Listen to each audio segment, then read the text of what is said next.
right. Appreciate everybody for jumping in. What is realism?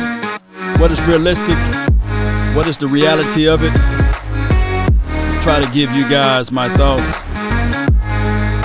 on all of this one way or another. The name is Law Nation. Really appreciate each and every last one of you all for tuning in.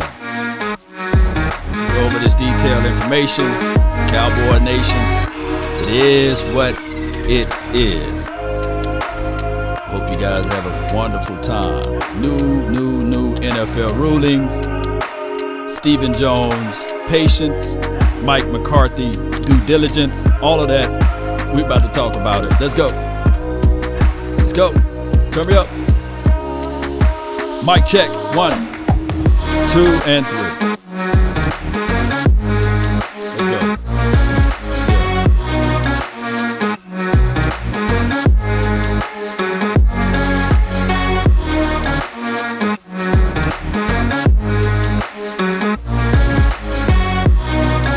5, 4, 3, 2, and 1. All right. Appreciate you guys for being part of this episode. The name is Law Nation. I really appreciate each and every last one of you all. The Dallas Cowboys and their ownership and everything else is going down there in Florida land. If you guys got a chance to see some of the videos that's populating throughout the NFL, you will see that they are down there and they're doing the elbow thing. They're rubbing elbows, basically.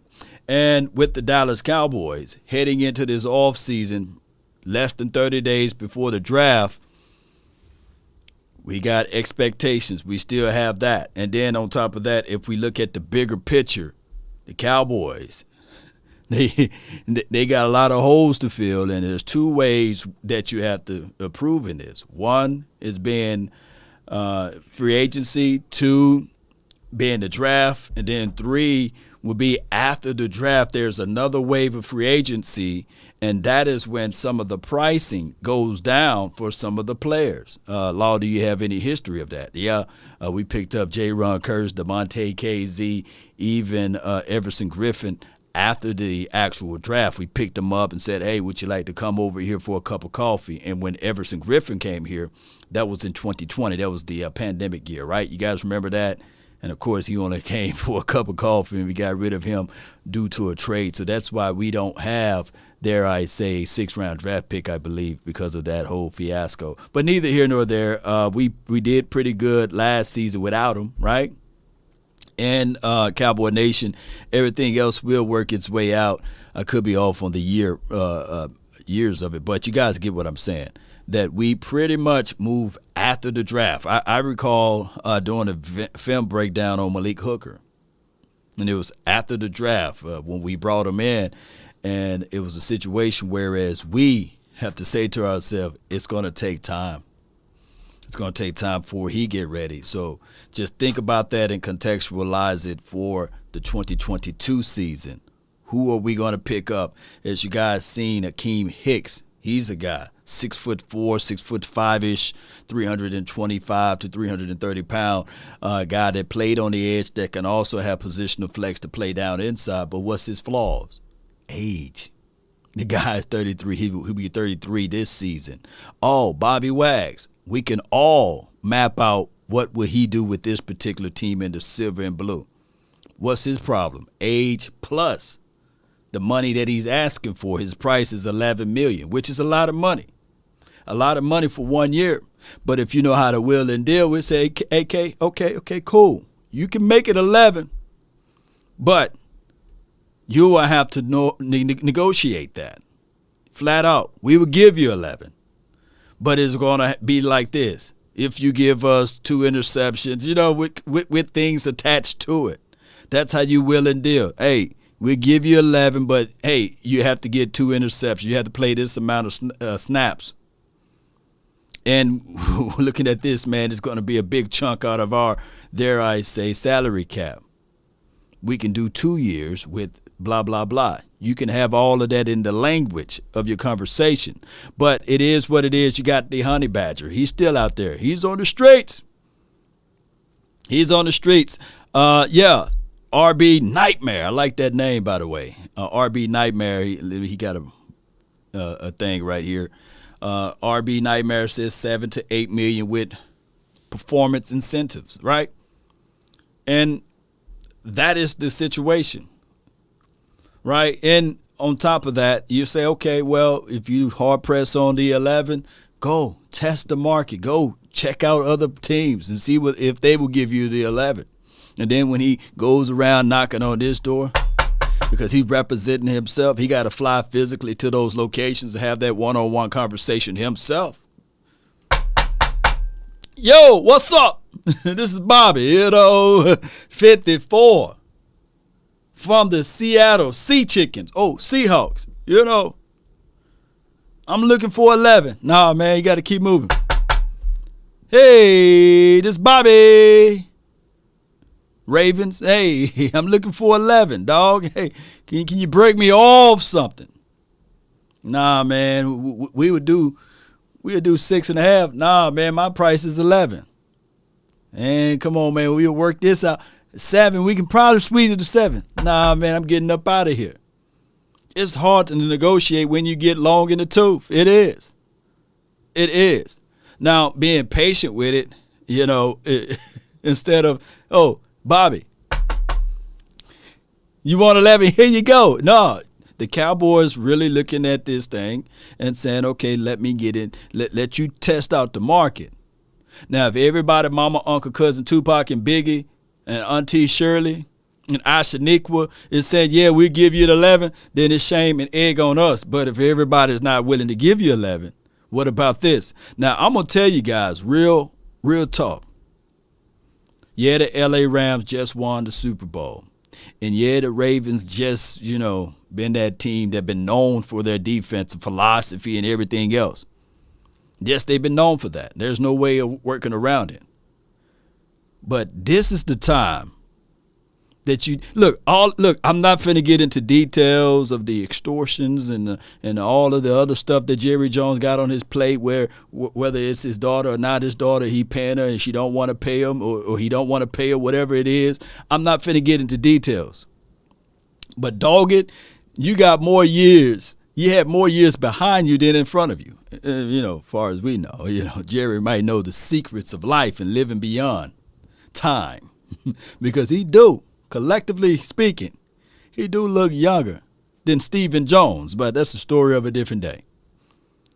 But if Jerry really want to work around and say, hey, man, y'all hear me out. You really want that 11? There is a statue in Fort Worth, Texas, that if you go down this street and you turn left on that road and then you take a right, behind a house, I put a statue there. It got $12 million in there. Hear me out. It got $12 million under the statue. Now we're gonna sign you a deal for $3 million. He could do some stuff like that. There's your 12. You get 12. I pay you extra. It won't hurt him. You bring him in and then say, hey, it will be just like this. If y'all want to do some behind the stuff. Oh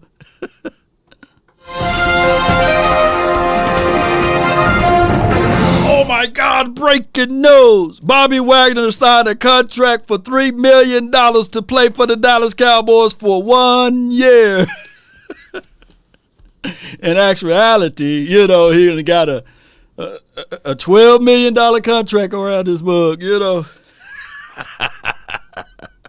Hey, it'd be if Law was working the books, man. That doggone Cowboys organization, they be scratching their head like, how in the world they keep getting these guys? They just come over to Dallas to retire, because Law is cooking those books, y'all definitely wouldn't be saying, thief! Stop, thief! Come back, thief! I be figuring out. Look. They say, Law, why don't you own this team? Because I'll run this team. It'll be, man, shoot. Them Cowboys, I don't know how they able to get. They be doing all type of investigations. They'll fool around and shut Law Nation down working the books over there. It's like, how this dude signed for a freeze cup and a lollipop, It'll be just like that.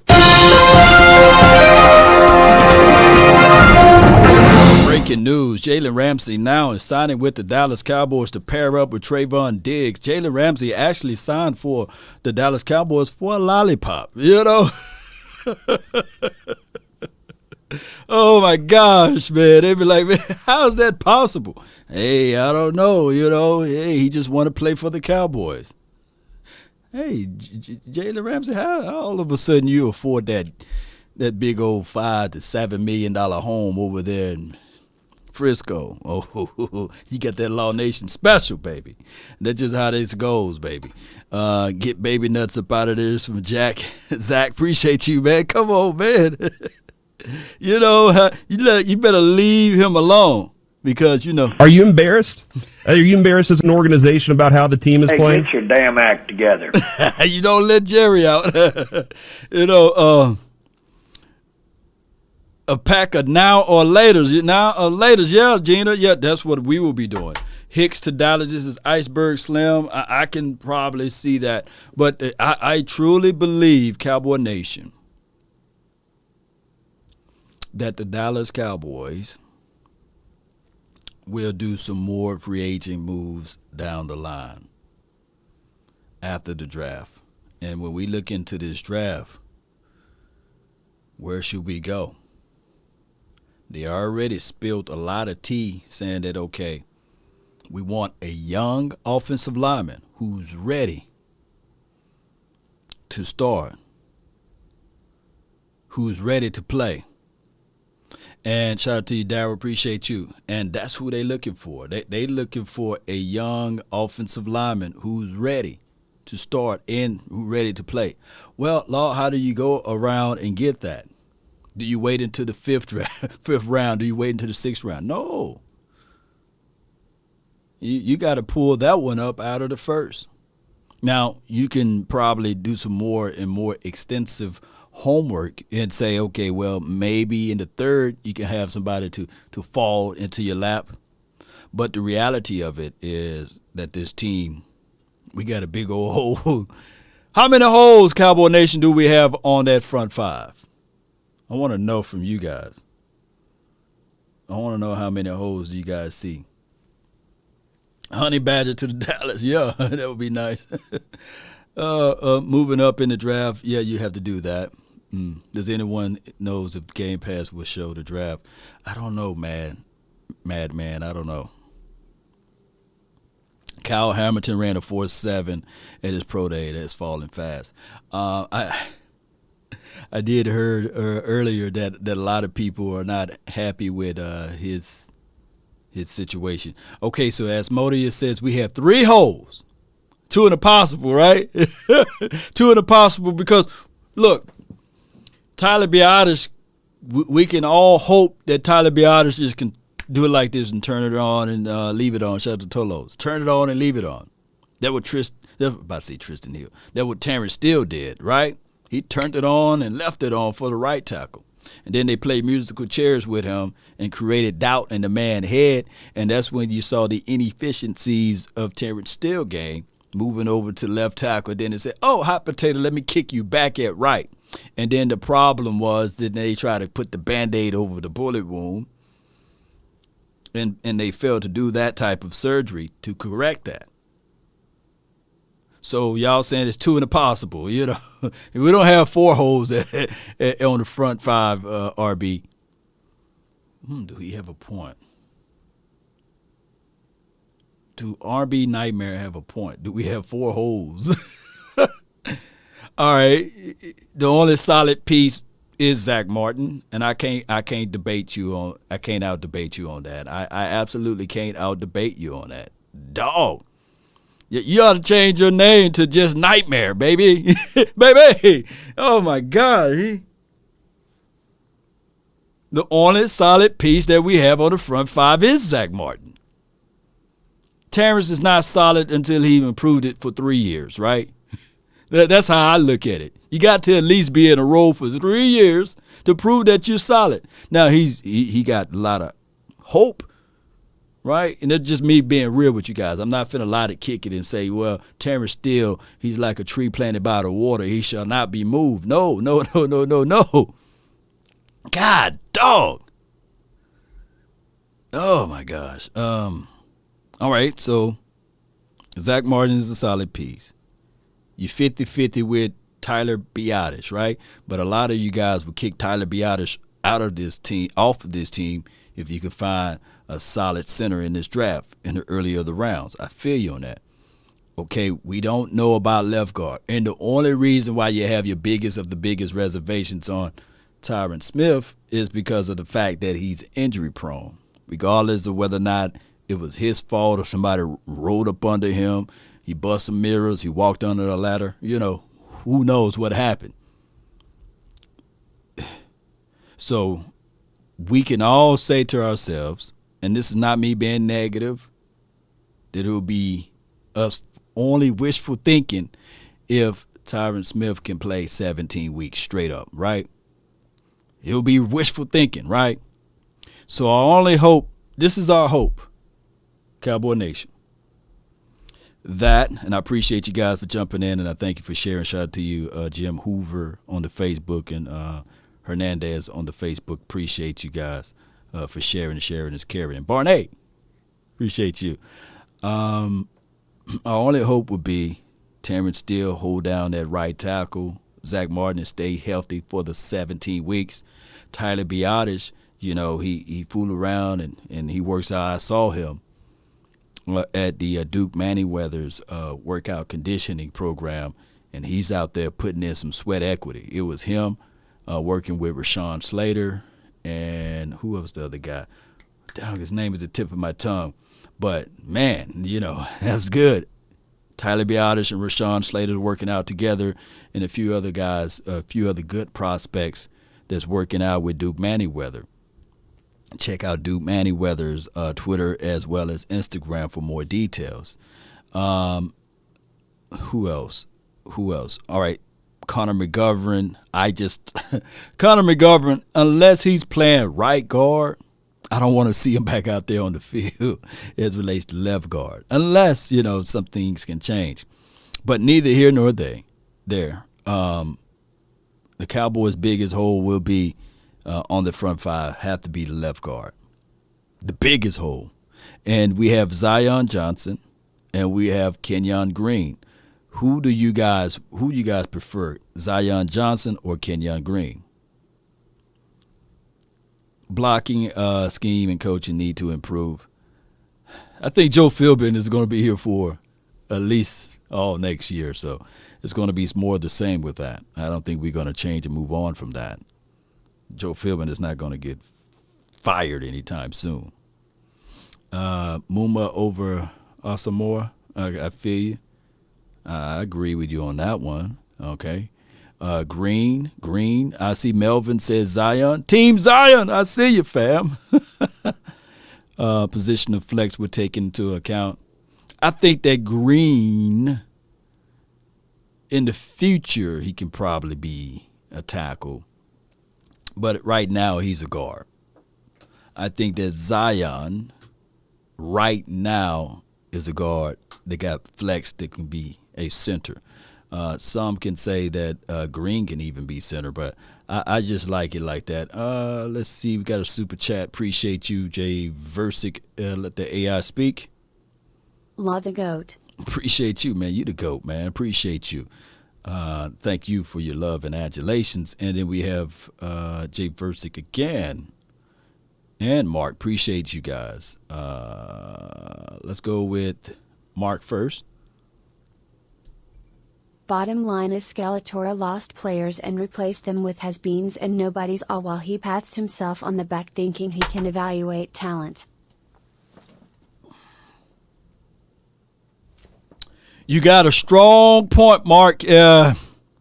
We did lost out on some players, and then that will be my next segment. Who are we replacing them with? And shout out to the final word will be tonight. I can't wait to talk to my boys, especially Big Game James, about that topic of who we replace guys with.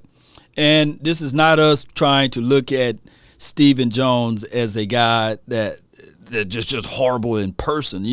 I just think that he is given a position with all of the focal points is on him, and he like to pump his chest out and say, these are the things that I have done.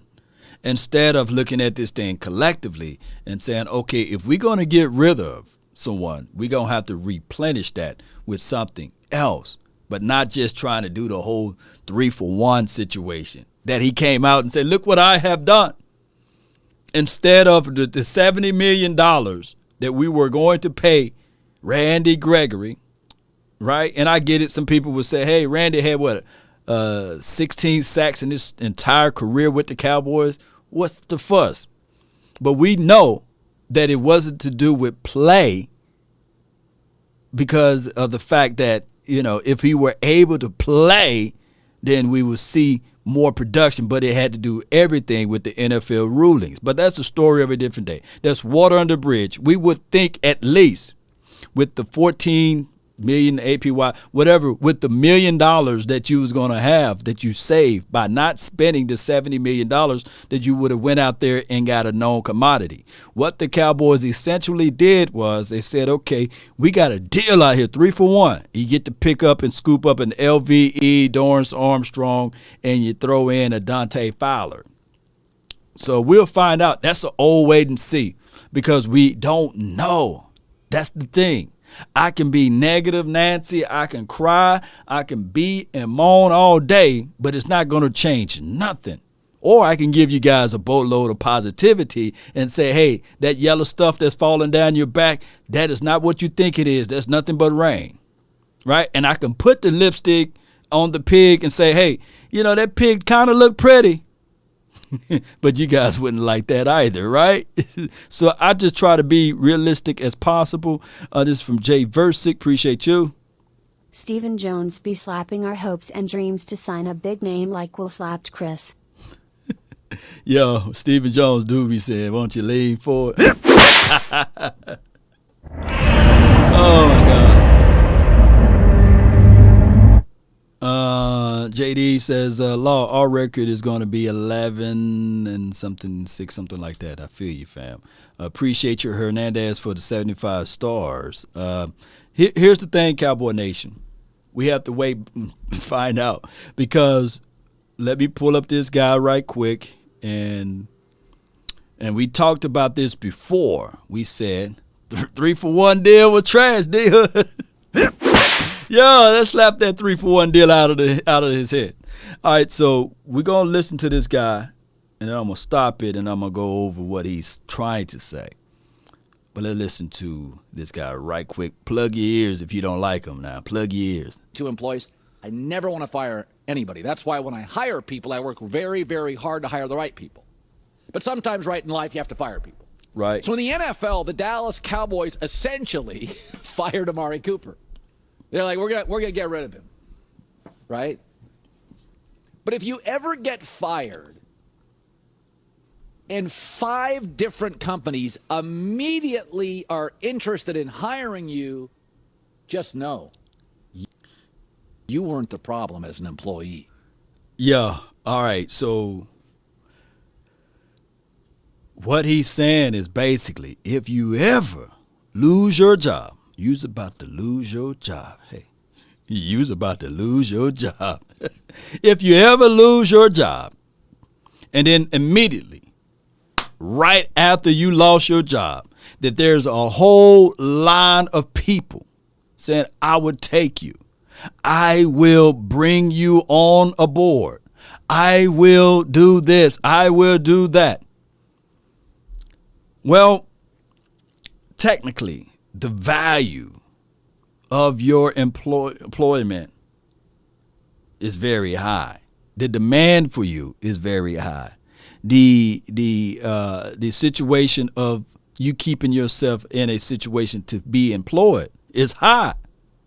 But for Amari Cooper to get traded, I guess, for that low round, right? And this is going to be talked about for years and years to come for the Dallas Cowboys, and it's going to be brought up regardless of the situation, is that there's somewhere a misevaluation of talent. And I'm not saying that whatever goes down with this wide receiver by committee approach, when you have CeeDee Lamb, when you have James Washington, when you have, of course, news just came out from the reports. Let me bring this up. Let me copy and paste it into this chat.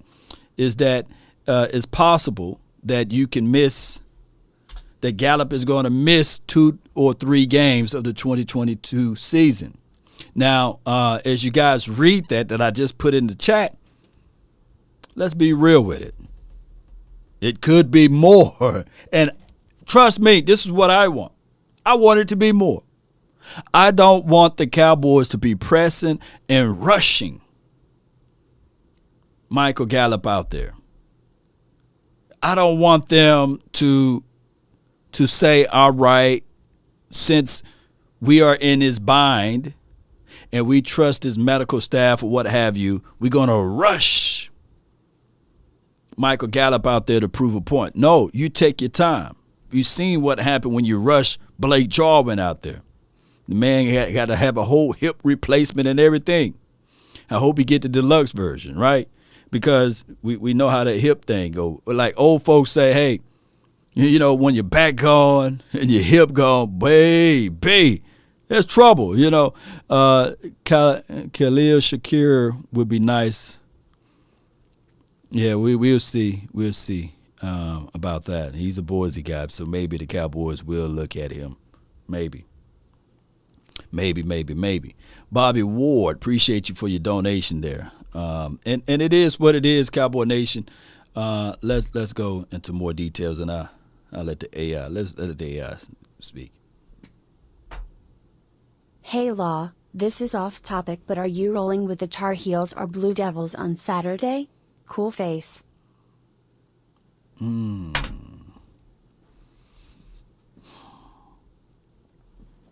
Duke or the Tar Heels?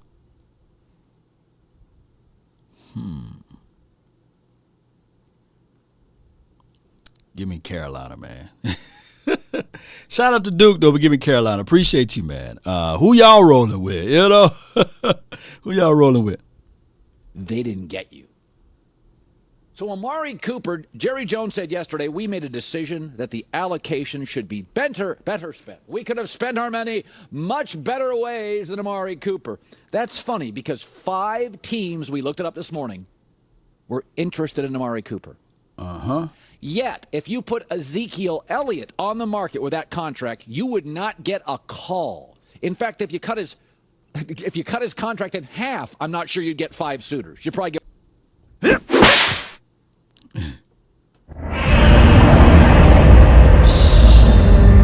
Tar Heels all day, huh? I feel ya. I see some Duke fans in the house. All right, so I just had to tell, I had to Will Smith slap. Oh my gosh, man, Colin Cowherd. Shout out to him, man. A wonderful guy, what have you, as it relates to his production team, man. It's just crazy, right? Check out the volume, man, crazy numbers, and check out what he's doing over there for Fox. Here's the thing, Cowboy Nation. This particular talk and conversation about Ezekiel Elliott, whereas there wouldn't be teams. Look, the only way teams are not looking at Ezekiel Elliott if he was on the market as relates to you have to take that contract. Teams are literally laughing at the Cowboys on that crazy contract that they gave Ezekiel Elliott.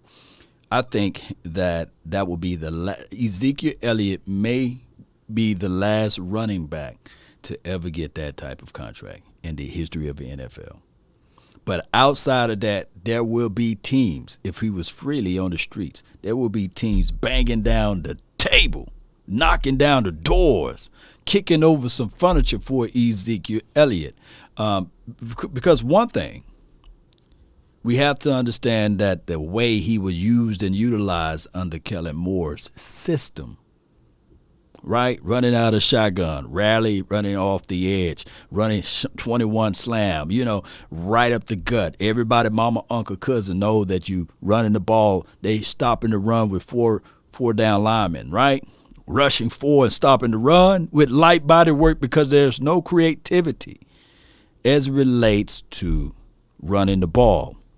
But neither here nor there, Cowboy Nation. I get it. A lot of people will say, man, Ezekiel Elliott is washed or what have you. I just look at it like this.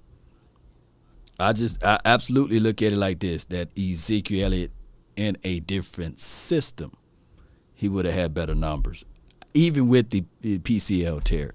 It is what it is, Cowboy Nation. I know that right now people are looking at Ezekiel Elliott contract and saying these things, but overall, man, the dude still got it. And I know that's an unpopular opinion. Get one. So don't tell me Amari Cooper isn't valuable. Because essentially a trade in the NFL is, yeah, we're getting rid of you. We're firing you. We'll take some draft picks from college guys. We have no idea if they're going to make it. Right. Now, the whole ideology of the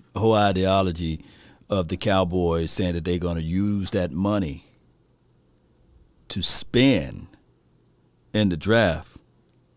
Well, not spending the draft, but spending in free agency. And we've seen them with the money, and they did re-up their own guys. That's who they like. They like their guys. All right. Ho. I see a lot of people saying that Ezekiel Elliott is washed. All right, so we can get a fair balance and a understanding of how you guys feel. If Ezekiel Elliott is washed, let me see washed in the chat. Let me see washed in the chat. If he's not, then you don't. Then you say go Zeke or something. Let me see. Put 21 in the chat. This is how we're gonna do this. If he's washed, type washed in the chat so I know you think that Ezekiel Elliott is washed. And if you believe in Ezekiel Elliott, let me see 2-1 in the chat. I just need to see so I can get a temperature check on Ezekiel Elliott. And it's funny because we're talking about all of these holes on this team, you know. So let me see what the balance will be. We just want to keep everything. We're just having a conversation, nothing personal, right? So let me see if it's going to be more 2-1s, or if you don't want to type in the whole word wash, just type in W. You know, we know that you're feeling that he's washed. All right. You know, my guy Alex said he kind of washed. You know, he's 2. He's not the 2-1. He's just 2. KC Jerome in the house. Appreciate you, man.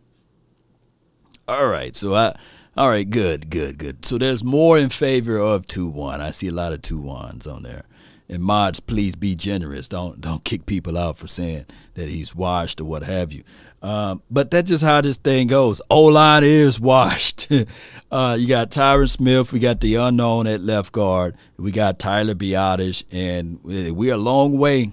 We're a long way from Travis Frederick, right? And we got Tyler Biotish.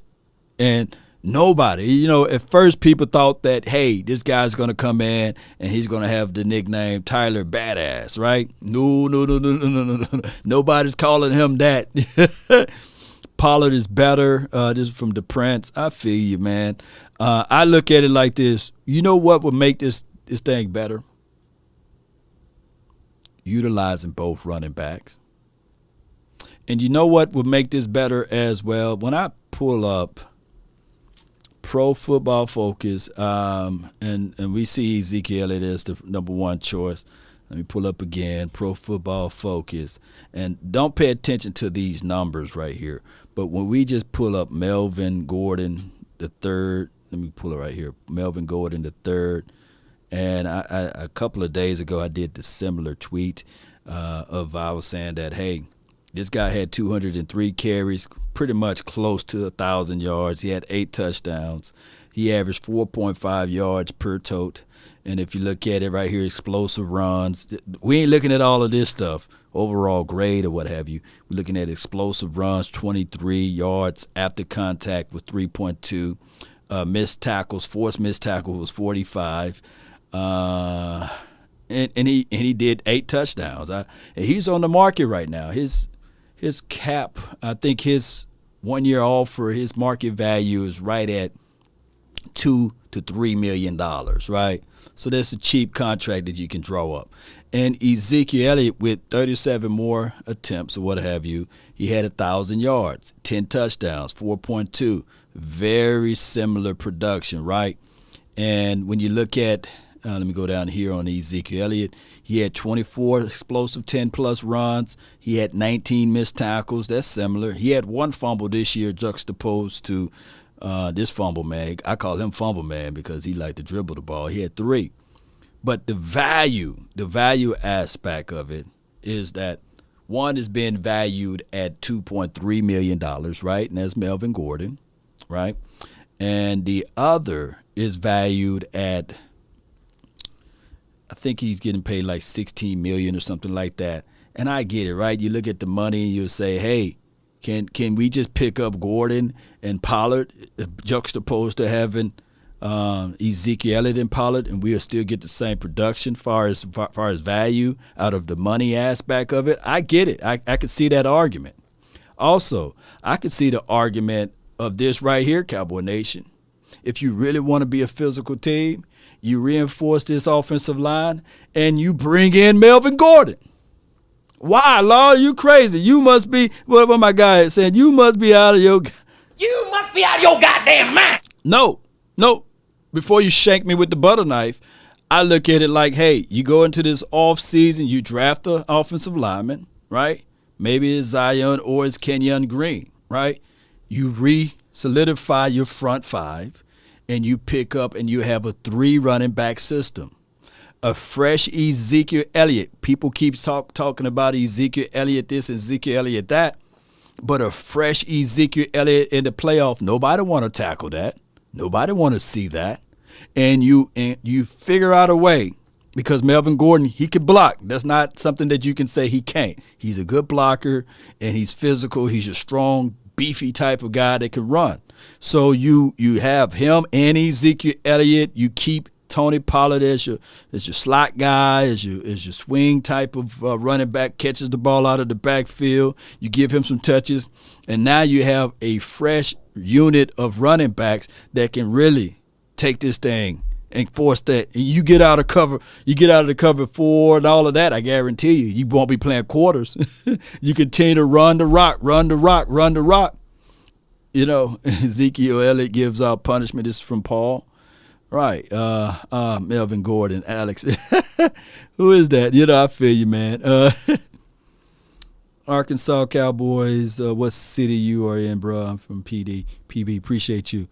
We in Dallas over here. Agree. Move him around. Yeah, move him around, baby. You know, that shows how bad Ezekiel Elliott contract is. C. Burleson. I feel you, man. It's a crazy situation of how much money we pay, but that's just how it is. Can we replace Cooper for John Mechie from Bama? He has great route running. What do you think, Law? John Mechie. Let me see. Did he hurt himself? Is John Mechie, will he be ready? Y'all post me your thoughts on that. Oh my goodness, man. There's so many wide receivers that's out here. That's deep in his class. The man is hurt. That man is hurt. See, Nick, yeah. If you're starting off hurt, it's kind of hard for me, man. You know, I would rather for the Cowboys, if that's the situation, I would rather for us to go get Jameson. I would flat out ready for us to get Jameson if you're going to draft a hurt. If the Cowboys going to draft, and I know we don't have a crystal ball, right? If we can go flat out and draft a healthy wide receiver, and then there could be breaking news that he twisted his knee or something like that. But if I'm drafting a hurt guy and this is going to be a wide receiver, give me Jameson, that Alabama guy. That what I would do. That would Treylon Burks, he's pretty good. Draft Olave. You know, these wide receivers, this class is huge. It's huge. Christian Watson, man, I've seen my guy Boss Cowboy. He did the mock draft. And you know, the player that was available way down in the 5th round, Christian Watson. Right? He went with Jermaine Johnson with the 24th pick, Quay Walker with the 56th pick, Marquise Hayes with the 3rd round and the 88th pick, right? Greg, he flew around and fell to the 129th selection, which will be amazing. Brian, he fell to the 155th pick, overall pick. And you have Danny Gray with the 167th pick. And with the 176th pick, we went with Christian Watson and Zamir White with the 178. And then he went and dipped back inside, not double dip, but dipped back inside with the 193rd pick with Cunningham. Not Rodney. Randall, not Randall Cunningham. But here's the thing, and I thought about Rodney Pete. I messed up. I messed up on that joke, but not Randall. But see, here's the thing. I can see people already saying, ain't no way Christian Watson dropped that far. Ain't no way, Law. Ain't no way. And that is what it is. But when you look up the film and everything, and not the hype machine that the Four Letter Network or the NFL Combine presented to you, is Christian Watson technically. I'm just calling you guys out because some of you guys is not local. If you're local, you already know who Danny Gray is, right? Is Christian Watson better than Danny Gray? And before I can even get that out, people be like, man, You must be out of your goddamn mind. you know, Danny Gray ain't that good, Law, man. Come on, man. What's going on, baby? You know.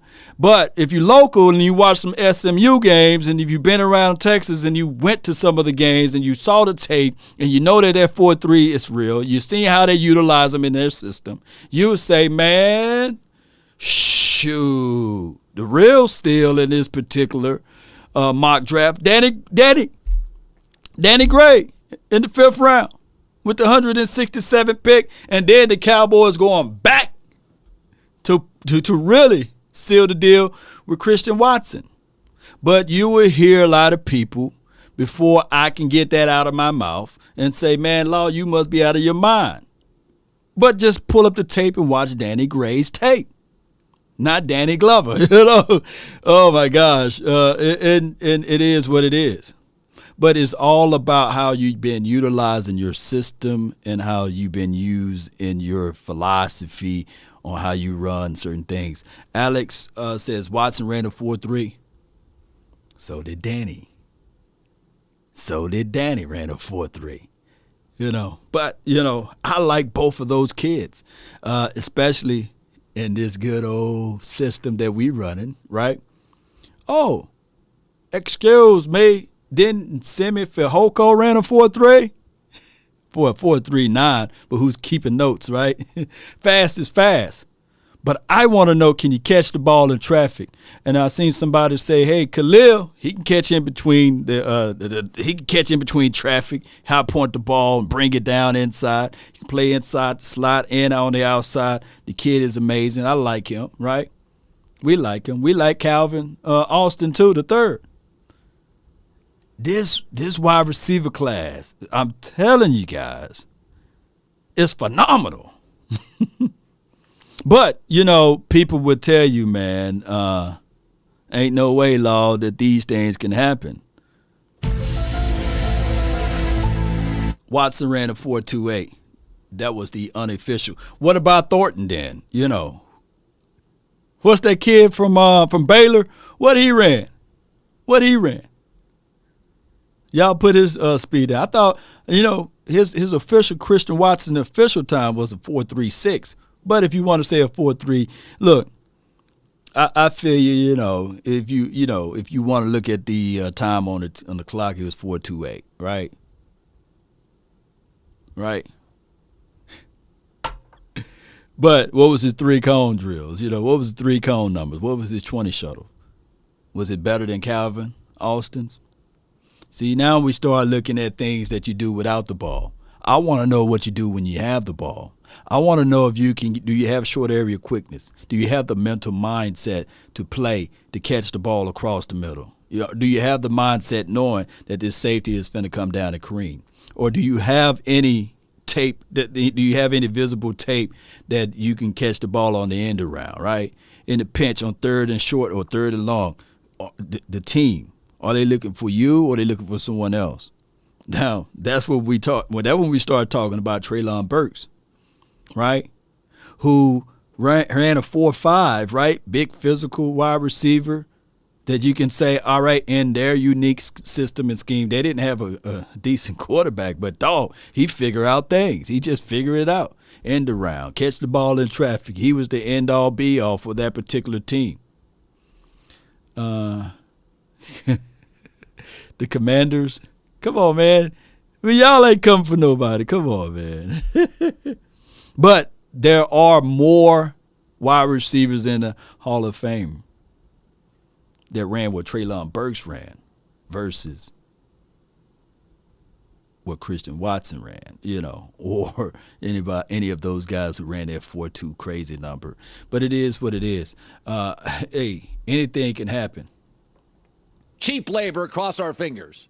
5 people, 5 GMs that we know of called and said, we want him. Okay. Dak being paid like an A quarterback is a B+ quarterback, and Zeke's contracts. Those are the issue. Don't blame Amari Cooper. We have history. We have numbers, Jerry. We have numbers on Dak with Amari and Dak without Amari Cooper. I have data. We can put it on the screen if you'd like. All right, so he's talking about this right here before we get into the other topic. Dak Prescott with and without Amari Cooper. Now, with Amari Cooper, of course, it shows 28 and 16, and we can all say that these numbers, is crazy, right? Averaging points per game is 28.7. Completion percentage is 67.9. Passing yards per game is 297.4. Passer rating is 102.9. Now, without Amari Cooper, he struggled. He looked like what's on the bottom of most people's feet. And a lot of times in situations, we can see that it's a droppage. Now, my thing is, how in the world can the Cowboys combat against this? How can we find a wide receiver, whether it be in this draft or on the back end of the free agency, to get this thing going the best way possible? How can you get out of this crazy funk? Well, what wide receiver that's in this draft would be similar to Amari Cooper, Cowboy Nation? And when and where would you pull the trigger to get him? Will it be with the 24th pick the Dallas Cowboys select? Who will they select, baby? That's all I'm asking. Or would you look into this thing and say, all right, cool. I absolutely get what the people and the pundits are saying. But, man, we're going to go with offensive line. And his wide receiver class is so huge and so big that we can go with someone else down the line that can bring in the similar production. Or C.D. Lamb, going into his 3rd year, is finna come out of the shell, which we all know that he's already been a breakout player last year, right? And one can argue that even his rookie year, he wasn't that bad as well. But something is about to just break open for C.D. Lamb. Because we do know, going back to what I said earlier, that Gallup would not be here for at least 3 weeks.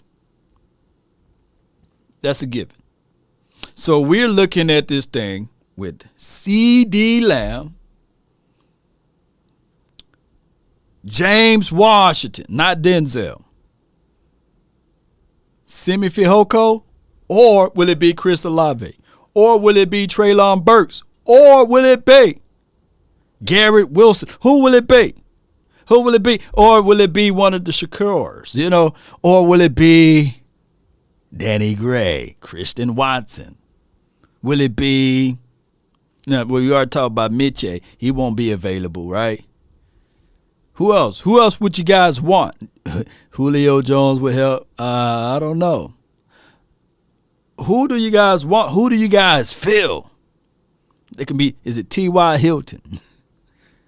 Is it, let's see, let's check the temperature. After the draft, would it be Juice, not OJ? Would it be Jarvis Landry, right? All right, so it's so many people, man. Sky Moore, Linderbaum, but he won't be available. This from Patrick. Are you really sold on Linderbaum? Antonio Brown.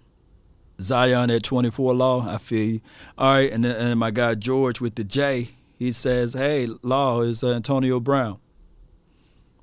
AB. My only thing is with AB, I would love AB. I would love AB. The way he ran his route, look, I can do a whole film session on him and blah, blah, blah, blah. But the problem is with AB is that this particular team, the Dallas PR and all of the other stuff that he bring, hear me out before you guys say, you crazy, Law, would be too overpowering, right? It'll be too much. It'll be too much for the Cowboys to digest. It'll be too much. Look, they can barely handle Amari Cooper. They didn't know how to deal with Dez Bryant. They didn't definitely know what to do with T.O. Man, shoot. I look at Antonio Brown as this. Hell on wheels. Let me know if I'm lying. And you think that he was doing that in Tampa Bay? And you think that he was doing that in Raiders land? You think that he was doing that in Steelers country? Come on, baby. Shh. Cowboys got 50 million people. 50 million people with cameras and everything else. It'll be good for news and TMZ, but not good for the Cowboys. Pickens won't be there in the second. You know, we did some mocks and Pickens was there in the second. Who was a 4-4 guy, right? But who's counting speed? T.O. want to come back. Leon Lewis, yeah. Oh, my gosh, man. You know. We're going to have a good vision, but settle down just a little bit. We're going to have a good vision, but settle down just a little bit. You said just settle down. Odell Beckham or Beasley.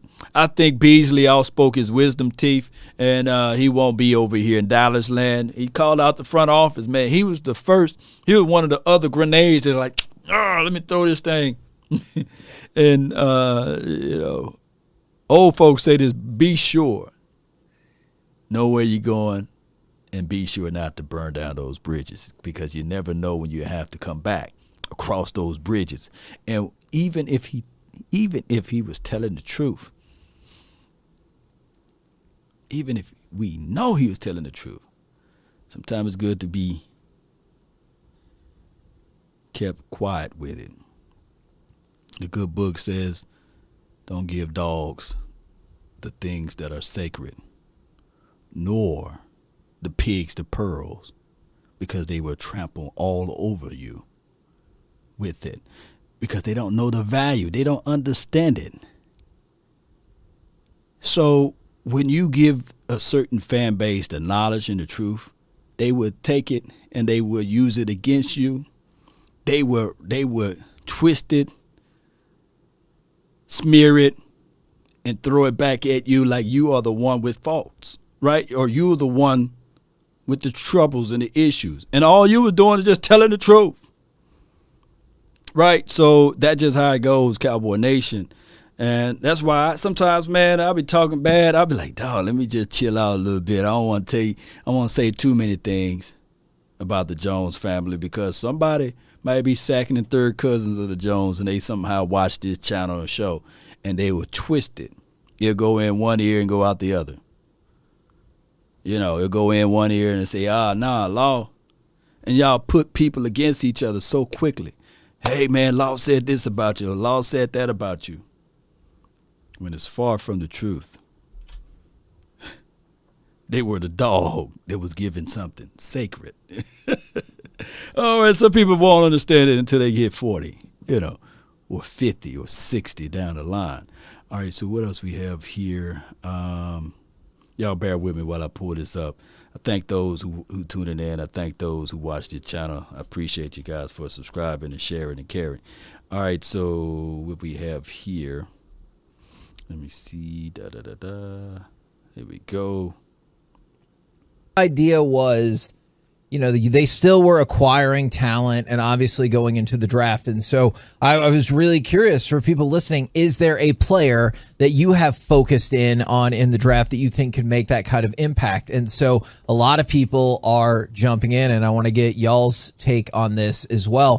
From the 904, Dean, that's Nakobe Dean from Georgia, is the next Micah Parsons. From the 254, Did you guys see Nakobe Dean being the next Michael Parsons? And who do you have as your best or graded highest linebacker out of this 2022 draft? Kenyon Green from Texas A&M, and Chris Olave from the wide receiver from Ohio State. He's a burner and a flashy pick. And then I saw somebody with, this one makes a lot of sense, and this is in fact who CBS has the Cowboys taking.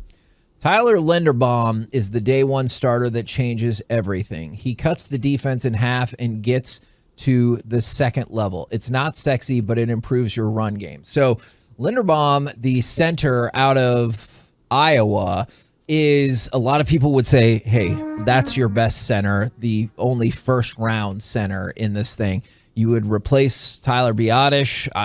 That would, of course, be my assumption immediately. Or Biadasz maybe competes for the guard spot. Heck no. And he would be your starting center. And there are times that I wonder, how much different do we feel about this if you have a better run blocking offensive line? Now, I get it. The breakdown of better how pass blocking offense. Yeah, but the run blocking is hugely important to the pass game too, though. Now, the problems that come along with that for both sides, Corey, is that some people there'll still be throws that Dak makes that you're like, well, what the hell difference does it make? And there's still going to be a breakdown of the running backs that you're like, I don't even understand what we're doing. But having that option there, because you've upgraded your offensive line at a time when a lot of people feel like they've downgraded their offensive line with the loss of Lyle Collins. Tyler Linderbaum makes a lot of sense to me.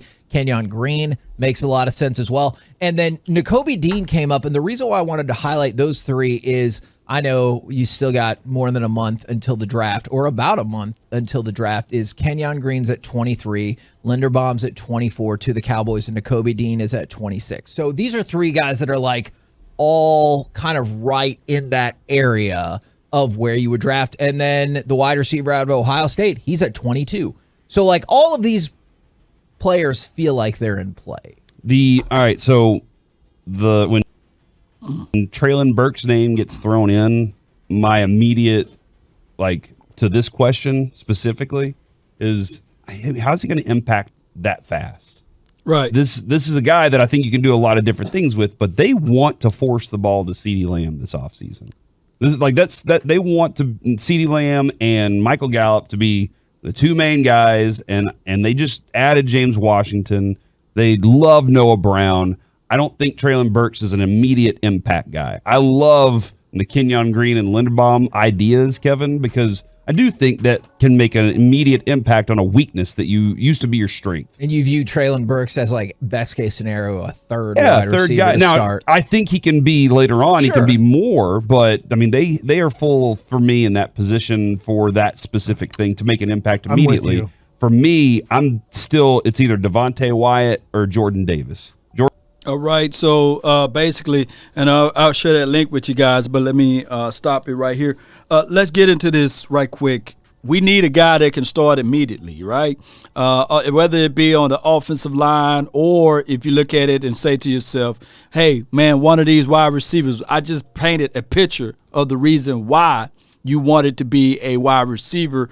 If they're going to force the ball to CeeDee Lamb, which I can tell you that that's not the situation nor the scenario, especially with this offensive coordinator. They don't force the ball. It's not an X-driven dominant type of system. In the previous years, they had that. All right, so this is a wide receiver by committee, even when, and my guy, Balls Cowboy already broke that down, and of course we went over this before about in the past of how they like to run and operate as it relates to the offense. So the Cowboys love to do this committee approach, right? And the Cowboys, even with this big old hole at the guard spot, they're going to have to draft somebody. I cannot imagine that the Cowboys go into the 2022 season without drafting a guard, right? Guard or a tackle or a guy that have positional flex, right? So this is the thing. The Cowboys must figure out a way. Davis or Wyatt is from Jay Lombardi.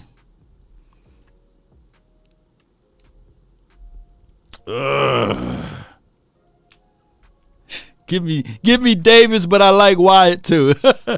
Hey, can they come with 2 for 1? You know, can they come in a 2 deal? Trade in, trade back up. Yeah. All right, so that's the situation there. Who y'all got? Let me know who you guys got. Shout out to you, Martin. Let's see what the AI say on that. Trade a 5th-round for J.J. Watt, then ask for pay cut.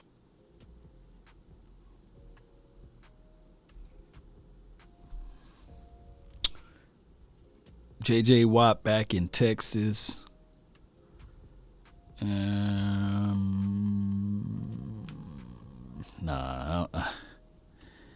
got to take on his salary, man. You got to take on his cap hit and everything else. And I don't think that's the situation there. I don't think that the Cowboys would do that. Martin, I don't think that they will roll that way. No. But it's a good thought track there, though, by the way. Real good thought track. All right, so let's play this one. Jordan Davis would be first for me. Devontae Wyatt would be next. Plug those guys in. Have Micah roaming around behind them, and it'll give actually Van Der Esch some more space, too, to work with. And your defensive tackle area, strong.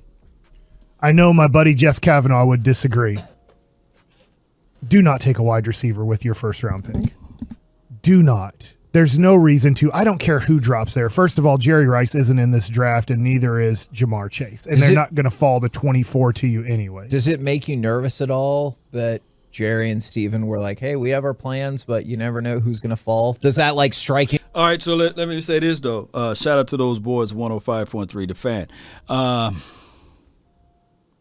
With the 24th pick, the Cowboys got to go with BPA.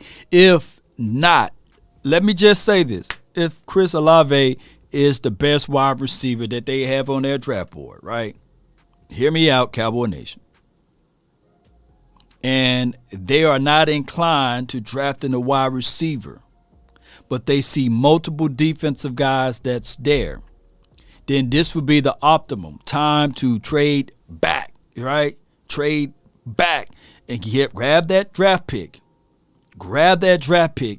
And then from there, hear me out.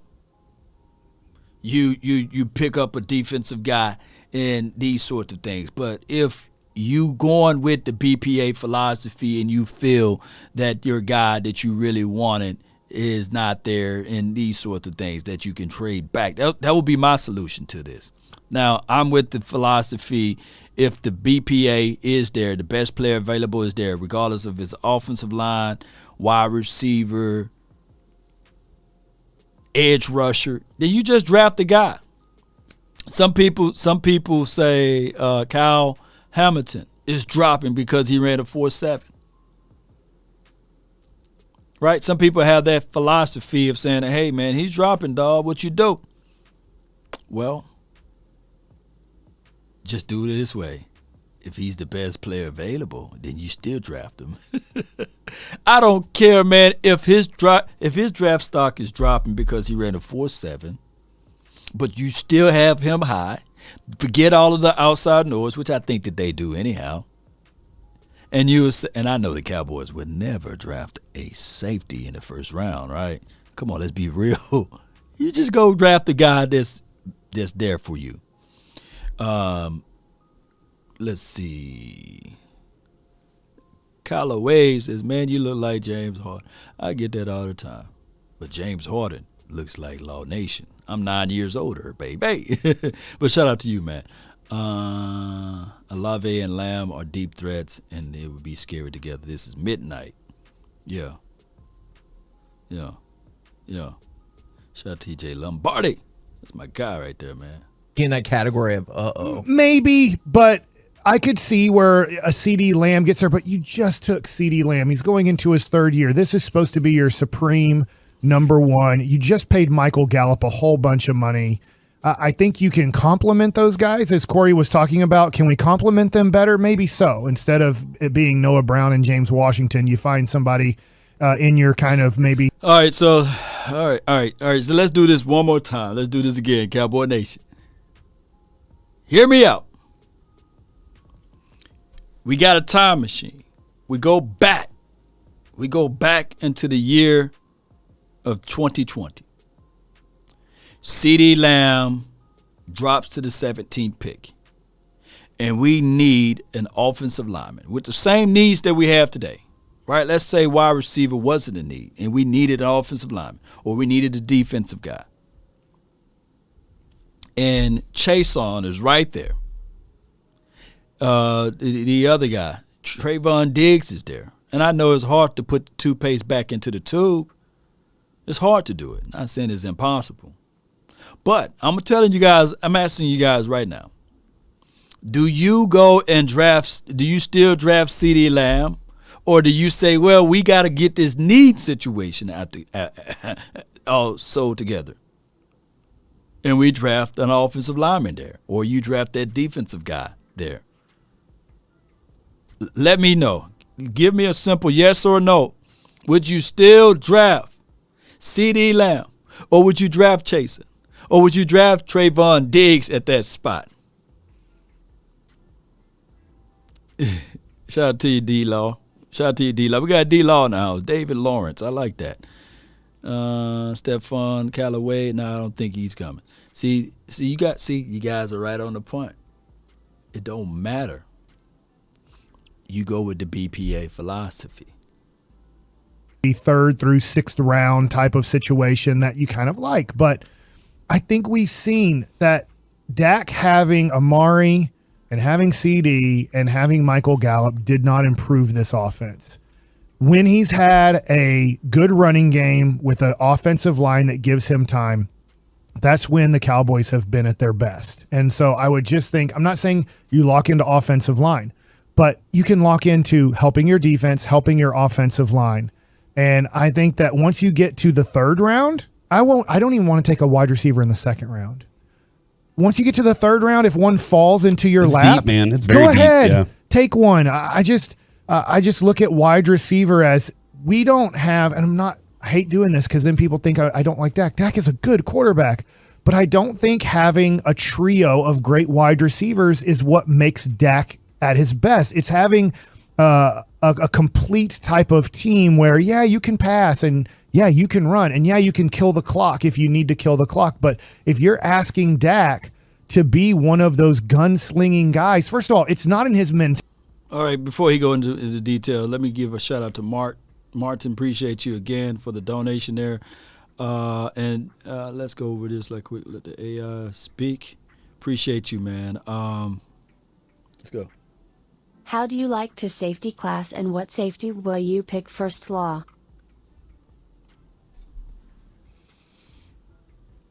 Jaquan Brisker, I really like him. Kyle Hamilton, I think he's going to be gone before we have an opportunity and a chance to draft him. I still like what's the guy named Hill for Daxton Hill for the Daxton Hill for the Michigan. I still like him. And Jalen Petrie, I like him. Who else I really like out of it? I already said Jaquan Brisker. I just feel like the Cowboys, if they're going to do anything with the aspect of safety or what have you, it'll be a first for us. Normally we don't draft safeties, but it'll be a first for us. If you want to re-up on a cornerback play and things like that, I think the Cowboys still can do that. I like Booth. I like Ahmad Gardner, Sauce Gardner. I think that he's going to be gone way before we get a chance. Stingley, he's one of my top guys too. Trent McDuffie, if you like if you like Buda Baker as it relates to what he do at safety, you will like Trent McDuffie. You will absolutely like Trent McDuffie. Just look up his tape and just let me know what you come up with. Roger McCreary, he's another guy. So there's a lot of guys that we can take a real good look at it as relates to this DB class in general, not just out of a safety. But I appreciate you for the donation to help elevate the nation there. Number one offense is still trash. This is Keith Floyd. All right, so let's talk about this. The Dak Prescott angle on, is it the wide receivers? Is this all what he was saying with the guy for 105.3? Let me pull it up. Let me rewind. Just a little bit. As we don't have, and I hate doing this, to the third round. I don't even want to take a wide receiver in the second round. Once you get to the third round, if one falls into your lap, deep, man. It's very go ahead, deep, yeah. Take one. Safety class is deep. I just look at wide receiver as we don't have, and I hate doing this because then people think I don't like Dak. Dak is a good quarterback, but I don't think having a trio of great wide receivers is what makes Dak at his best. It's having a complete type of team where, yeah, you can pass and yeah, you can run and yeah, you can kill the clock if you need to kill the clock. But if you're asking Dak to be one of those gunslinging guys, first of all, it's not in his mentality. All right, so all right, let me talk about this part. But shout out to you, Michael. We're gonna get right to that point in a few.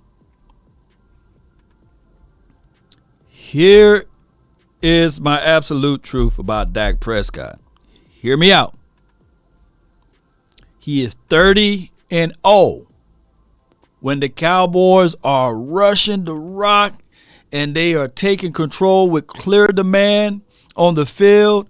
And I'm telling you guys, when you do it that way, this team is pretty much humming.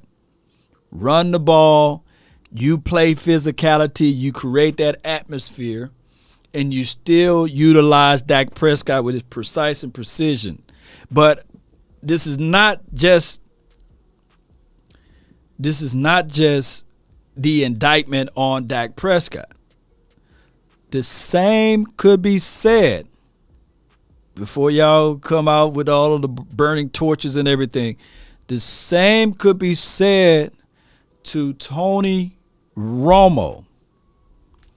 Is this right here, when the Cowboys decide to run the ball, play action, give the guy minimum reads or what have you, the team flourished. In all of the years outside of 2007, and one can argue about that running approach, the Cowboys had a dynamic year when they ran the ball and minimized throws of the quarterback, regardless of the quarterback behind, under center. We can go all the way back to the 90s. We were a run-first team. We wasn't an air-it-out team. We were a team that played precise, lack of penalties. We didn't have a lot of that, and we ran the ball. Now, I'm not trying to make this the 90s Cowboys team. It's time for us to really change into that situation, that this is a team that, yes, you got a Kellen Moore who like to spread it out and everything, and in a pinch, when everything is condensed, you see the hiccups. But what I'm trying to say to everybody, get out of the mindset that this team need an elite quarterback and all of this stuff. Is Dak Prescott elite or is he not, or what have you? Is he the other stuff that people like to say, the black Kirk Cousin and all of this stuff? Get that out of your mind and go back to just football fundamentals 101. Tom Brady, trust me, he's not a gunslinger. He always played with good defense, and he always had a situation whereas they understood, run the ball, play good defense, use your arm occasionally, but you don't have to throw everything. Granted, let's talk about Dak Prescott and his 30-0. And this is me, I promise you guys.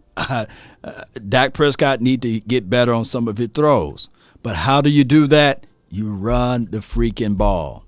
You figure out a way to have that aggressive mentality with rushing the rock, create the play action. You got a quarterback that can do the bootlegs, that can do the play action, who's pretty good on throwing outside of the pocket as well.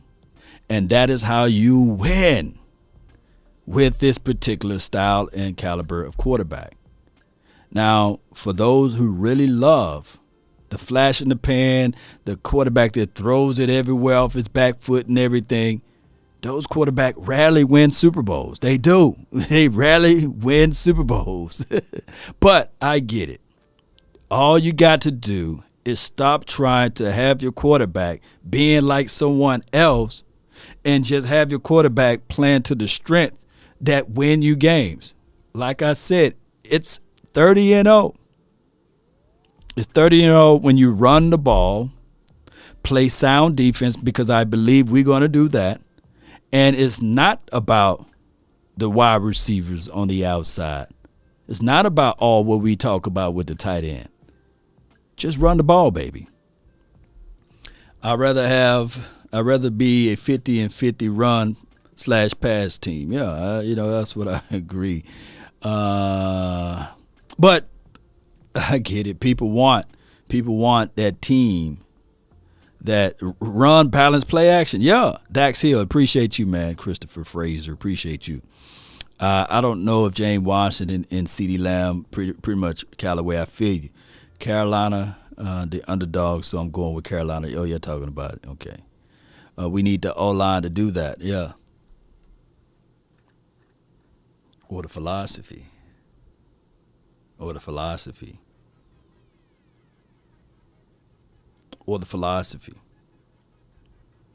I'm quite sure if you pick up the 49ers coach and his offensive coordinator, Mike McDaniel at the time, although he gone to Miami land, the Cowboys' running approach would appeared and seemed differently and viewed differently. But what people like to do is change it up. And my brother, who is a diehard 49er fan, he would be the first to tell you, man, shoot, he would have Dak Prescott way before Jimmy Johnson in that particular offense. But that's a story of a different day. Shout out to them. Let's listen to this guy. He's been taught, and I'm not saying this is wrong, he's been taught by his mother, do not turn over the football. It's one of the worst things you can do. And he's talked about that quite a bit. And I know that sometimes they've tried to maybe teach a little bit of more being a little bit more risky. And he's tried it sometimes. And maybe we don't like when he tries it sometimes. Remember how many times at training camp? How this dude go? Come on, man. That's reaching, man. Shame. Shame. How you gonna say that, man? Shame. Even taught by his mother, Look, that could be a thing that his mom would say to him, look, try not to turn over the ball. But come on, to use that as the only substance or the only credence to his gameplay, not to turn over the ball. Come on, man. Shame.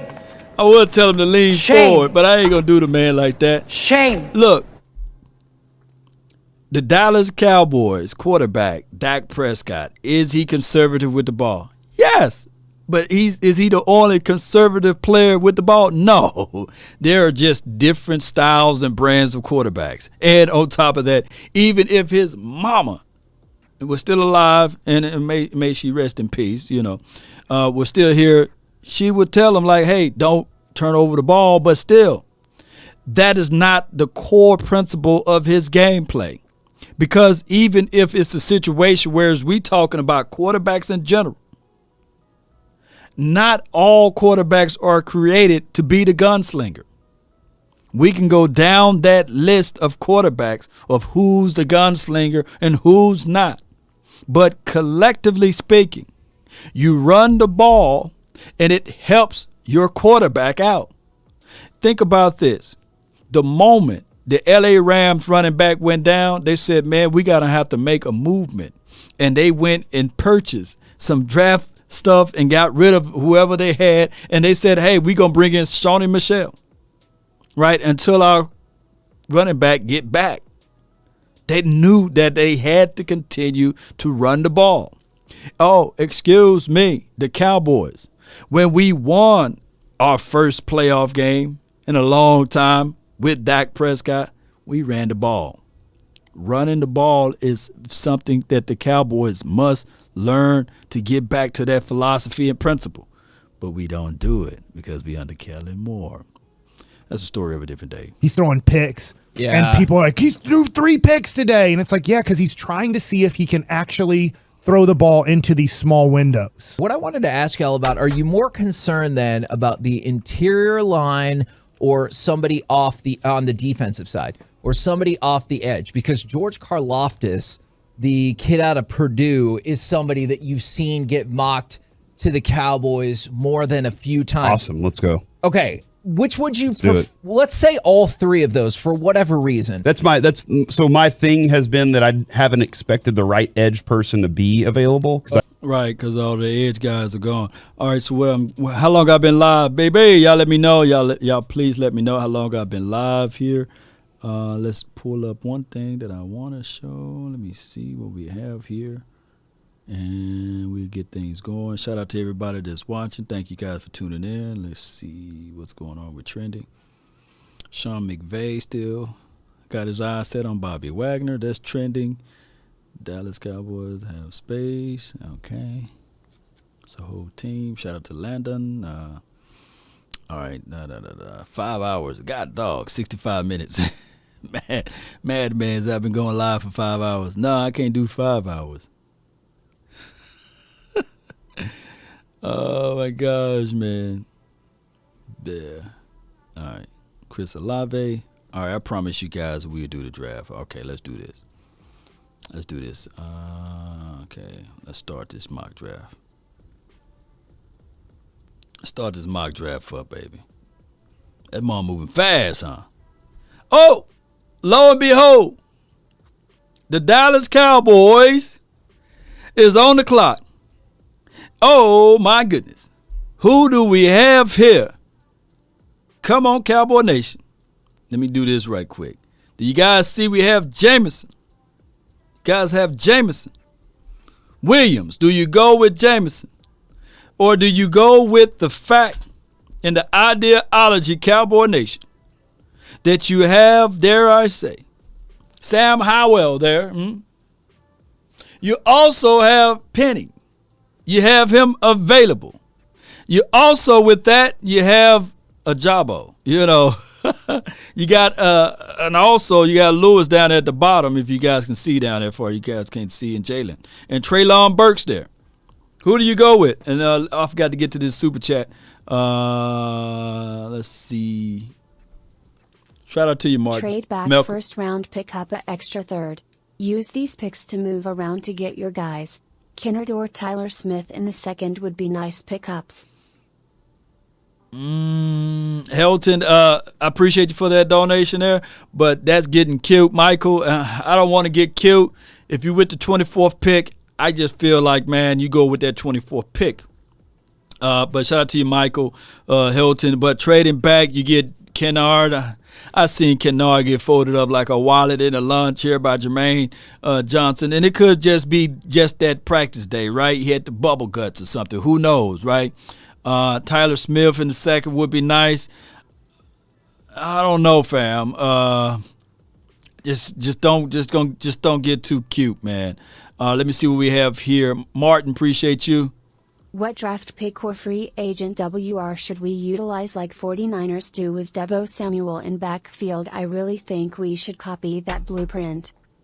Martin, appreciate you. He said we should copy the blueprint of using Deebo Samuels, or what free agent guy do we have that's similar that you can find like a Deebo Samuels? We have CD Lamb who can catches the ball similar. Let me answer this guy's question right here. Shout out to you, Jay Lombardi. And here we go right here. Here we go right here. Martin. Here's the thing, Martin. You got CD Lamb. who one can argue he's not Debo. He's not the size of Debo, right? But you can utilize him similar to Debo. And when running the ball, yards per, let me see if I can pull this up because I think it's 8.5 yards per average or what have you.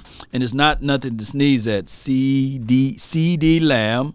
And he had less drops than Debo. Debo had 12 drops, and CD Lamb had around 6 or 7 drops. But let's look at it.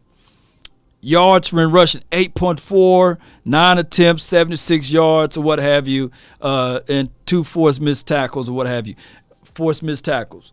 I'm not saying that you use them up all the way, but in a pinch, when you are in trouble and when you are down, and when it was the playoff, the Dallas Cowboys should have utilized CD Lamb like that, right? Because here's what I'm trying to say. The playmaker, the Michael Irvin, the beast, the man that he is. He said the game plan should have been giving your star players the ball, not Cedric Wilson, not the guy that we gave $11 million to, Dalton Schultz, but it should have been your playmaker like a CD Lamb. So what I'm trying to tell you guys, that yes, you may be afraid of the frailness of CD Lamb, but I'm trying to win the game. It's the playoff. We got no game next week or what have you anyway. The Cowboys should have been utilizing CD Lamb in that light. And granted, let me tell you guys, news flash. That is exactly what the 49ers did with Debo. He only caught the ball 3 times for less than 30 yards. But he touched the ball rushing, 10 attempts for, I think it was a hundo. You know, they utilized him. He was shut down as it relates to running routes, but they utilized him as it relates to passing, as rushing. All right, so on the board, the best player available is Jameson Williams. So we're going to stroll down. All right, so we got Trevor Penning. We got Sam Howell. All right, so we need offensive linemen. So let's go by position right quick. Let's pull this up by positioning. Where my O-line at? Yeah, interior, okay. Got Zion Johnson right there. Oh, my goodness. I'm going to tell y'all, I'm going to go with Zion. Who do you guys would like to go with the 24th pick? And it's our interior offensive lineman issue. The best tackle out there right now would be, of course, Trevor Penning. And then you got Kenyon Green. You got Lucas out there. You got Darian Kennard. Who y'all going to go with? Law, you said BPA. All right, so this is what we're going to do. Since you holding me, look, Eminem Fernandez, since you holding my feet to the fire and you telling me to go BPA, the best player available on the board. All right, so. Are you not entertained? Are you not entertained? This is what we're going to do, according to them. This mock draft, the best player available for the 2022 draft is Jameson Williams from Roll Tide. The Dallas Cowboys done went and got Jameson, baby. We going to the Super Bowl, for real, for real. All right, so with the second pick, this is the 56th pick of this particular draft. And I'm mad because we look, I can hear the breaking news right now.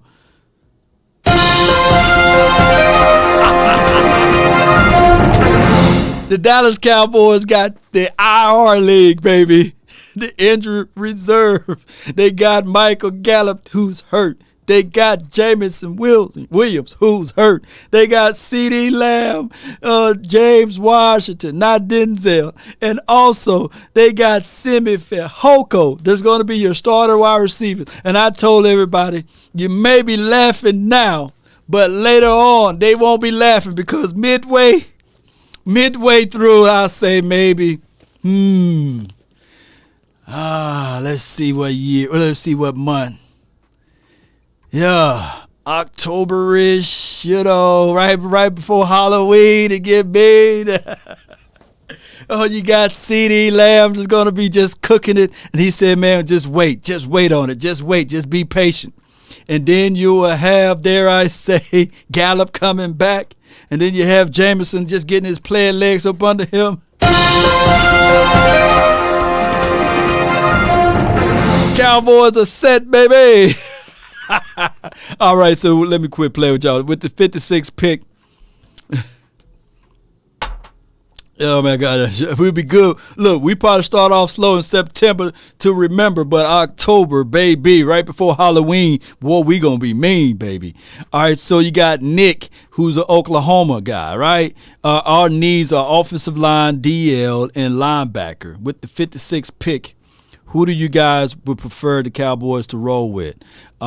Nick is the top player on the draft board according to Pro Football Focus Draft Simulator. All right, we got Kingsley, we got Drake Jackson, we have, let's see, Cam Thomas, shout out to the Thomas. We got Jalen Tolbert, we got Brian, we got linebacker. Who would y'all go with? And if you guys want to look at OL at this point as interior offensive lineman, you got Dalen right there, baby. Who you going with?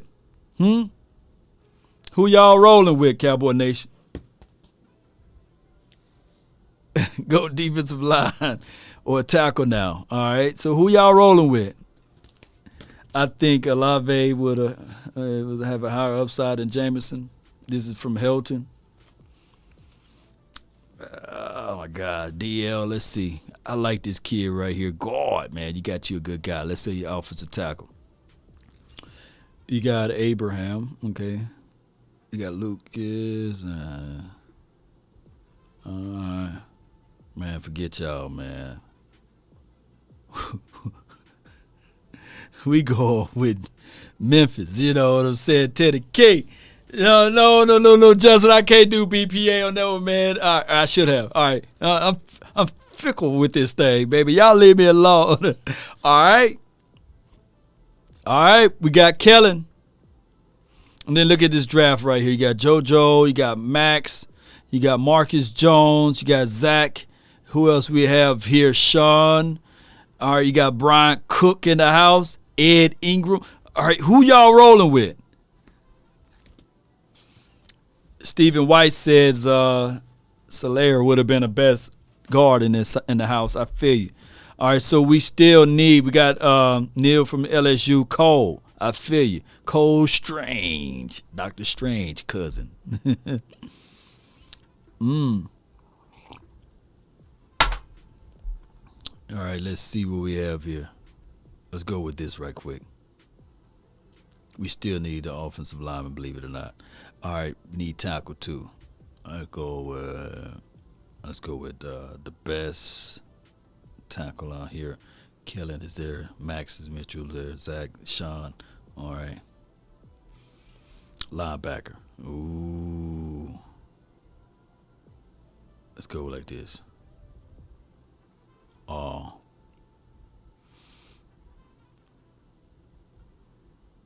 Yeah.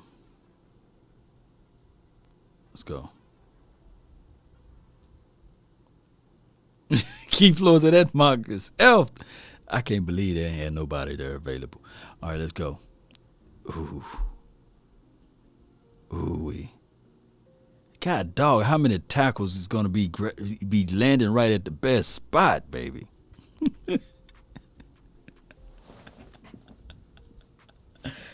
Two tiers in the bucket. Let's see what it look like, man. Ooh. Oh, my gosh, BPA philosophy. This one is trash. Oh, my gosh. And they still...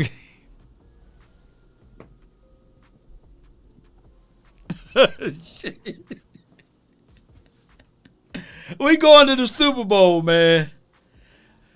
I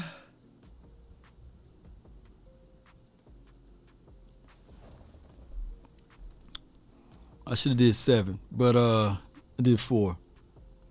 We got Jameson, who you won't see until October. We got we got a guard and 2 tackles. Oh my gosh, man! They gave me a C on Dalen. All right, but they gave us an A. They gave us an A with Jameson, man. Let's do a new mock draft. Let's do one more. Enter the draft. Oh my God, I forgot to do this. Hold on. Y'all bear with me. Bam. Oh my gosh, man. Bam. Into the draft.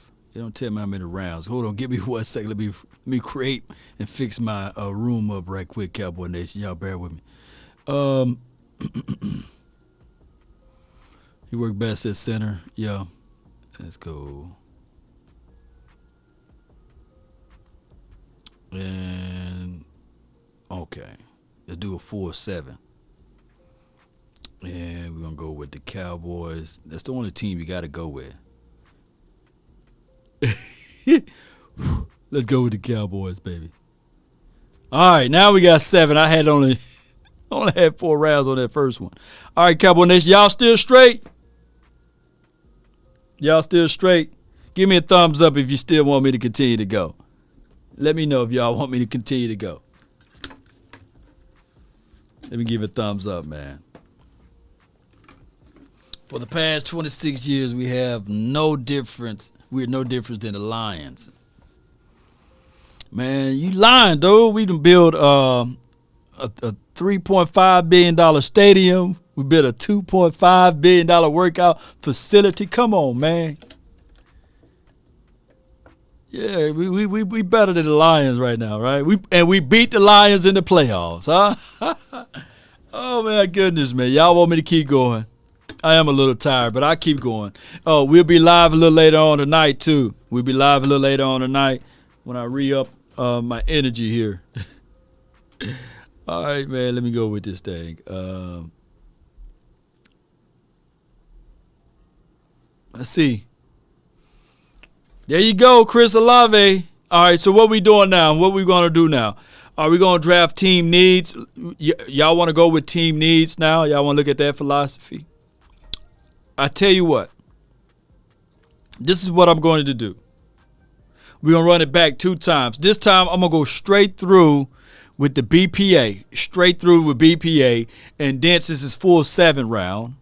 And then I'm going to do the team need. And then we're going to get up out of here, okay? And then I'm going to give you guys a breakdown for that. We're going to go BPA. BPA. Hey. We're going to go BPA. So, best player right now is Chris. Because we drafted Chris, okay? And then we're going to see how this thing goes. And then we're going to break down those players. All right? And then I know it's no fun in that, but got Brian with the 2nd pick. And then, shout out to you, Natasha. Appreciate you. All right. And then we go with our 3rd pick, the Dallas Cowboys select Carson Strong. See, and the other team will have a Carson Wentz, and we'll have a Carson Strong, right? And the Cowboys will be blowing out the Washington football team, and then they'll insert Carson, you know. That would be a good situation. With our 4th pick, the Dallas Cowboys select Zach Tom, not Brady. Let's go. All right, we're going BPA philosophy all the way out. All right, then we go with our 5th pick, the Dallas Cowboys select Grant. Pronounce his last name on another day. And now with the 6th pick. Oh my gosh, we go with Noah.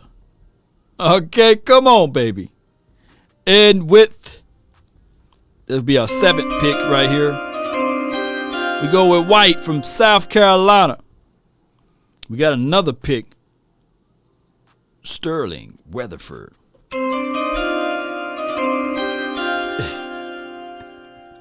And then we go with another running back.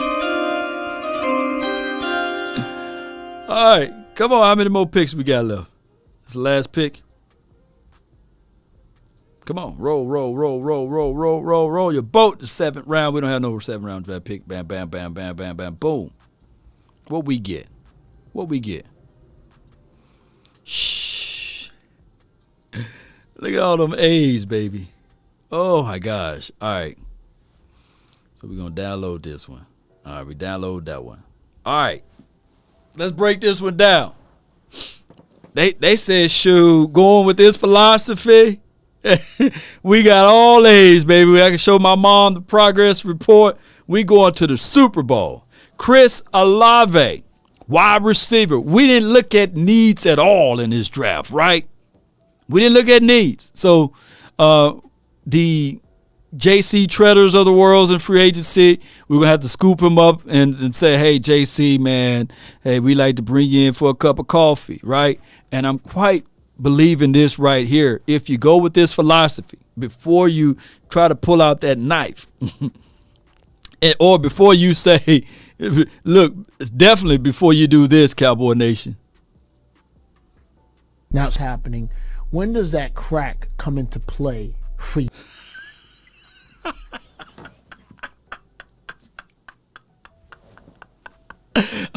All right, so before you do that, before you say that, Cowboy Nation, hear me out.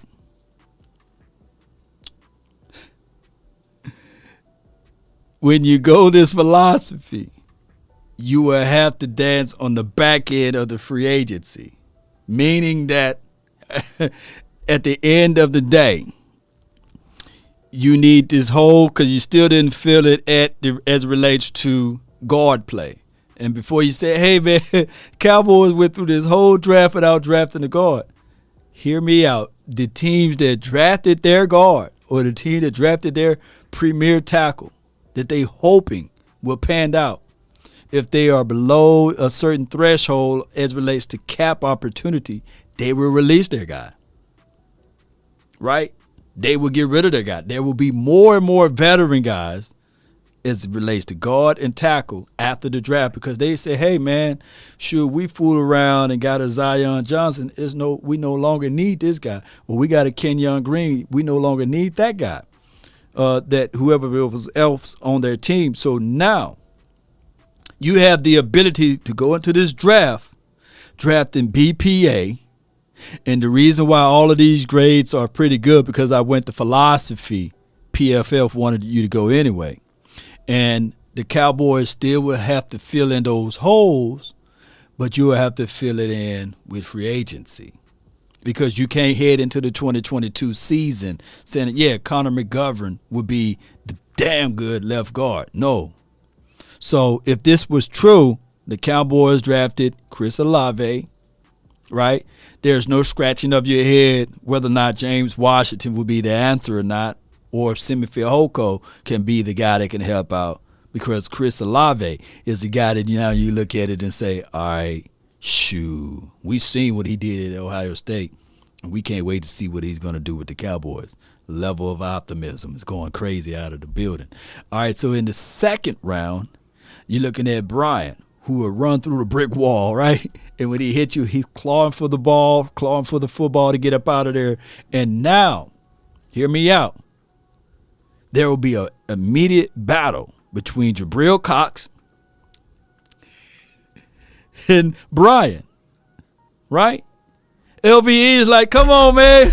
How y'all gonna hate on me like that, right? But now you have this guy coming in. And looking down at the third round, you guys can see that right here. Looking at this third round with the 88th pick, you got Carson Strong, who everybody's going to be saying, all right, cool, it's going to be a good camp arm or what have you, the possibility of the future and these sorts of things. And Dak Prescott saying, like, man, I was a fourth round draft pick. I know the possibilities of getting playing time and these sorts of things. I got to make sure I'm on my P's and Q's, right? And, of course, Cooper Rush is looking at it like, man, how in the hell? And this is going to create that chaos. You got a tackle in Zach Tom, who one can argue that, yeah, you got Josh Ball, but Zach and Josh Ball had the same amount of playing time in the National Football League. So that's how you got to look at that. And then Grant come in here, not Hill, but Grant come in here from SMU. and he gonna set the table and say, all right, shoot, button hook route, curl inside, I can do that. He's gonna be some competition, regardless of how you look at it. Sprinkle me and Sean McKeon are gonna be like, look at that dude. He think he's the golden boy, right? And the whole time the Cowboys are capitalizing on, hey, if Grant can show up, then we for dog sure wouldn't have to give you this long-term contract, Dalton Schultz. You should have agreed.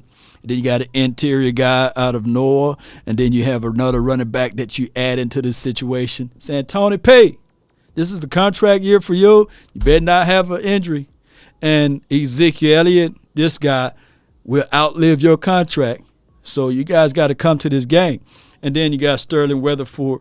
I didn't look at most of his tape at all, so I don't know what the hell he brings to the table, but he would be a guy that say, hey, McCarmo and everybody else that's playing safety, you got a Sterling, not Shepard or Sharp. You got Sterling Weatherford, man, and you got to be able to stand tall and come to practice because this dude's doing his job. And then Knight, if you guys watch any North Carolina tape, whatever team he's on, y'all be sure to check him out there, right? Right? Come on. All right, so let's do this one more time, and now we're going to draft based upon team needs, okay? But do you guys like this draft? Oh, my gosh. All right, we're going to do – I got Easy posed for a breakout player. This is OB1. Appreciate you. I mean, I like Izzy as a cornerback versus him playing as safety. I think that Izzy will have a better year. Oh, and Nashawn Wright. Shout out to his mom. She hit me up earlier today, and she said that he's at 195 now. And he's going to look good. And Rajon Wright, who is Nashawn Wright's brother, he's pretty good too. He's not entering into the draft. He's going to play one more year, and he's been compared to Sauce Gardner, and that's a whole story of a different day. We'll break that down in a whole nother conversation piece, but it is what it is. All right, so let's jump back over to this draft right quick. We picked the Cowboys, and let's go with it. Keith says it's trash. Leave it alone, Keith. All right, let's go. Appreciate you, Brian Thompson. Thank you on the Facebook. March, get set, go. Start that draft.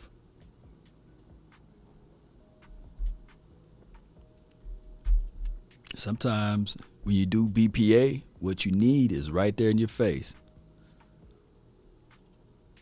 Trash, lol. Oh my gosh. All right, Keith, appreciate you so much. All right. So I'm going to need your guys' help with this. Really going to need your help. So we drafting, this philosophy will be need, N-E-E-D. The Cowboys needs offensive lineman, defensive lineman, linebacker.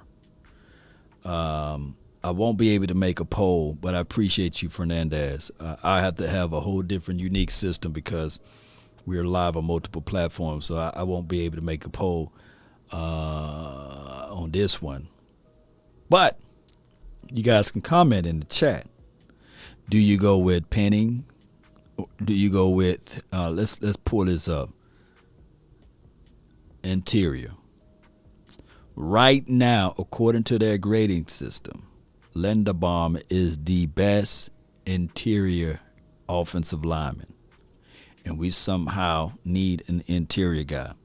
So do you guys go with Tyler Linderbaum or Zion Johnson, Kenyon Green?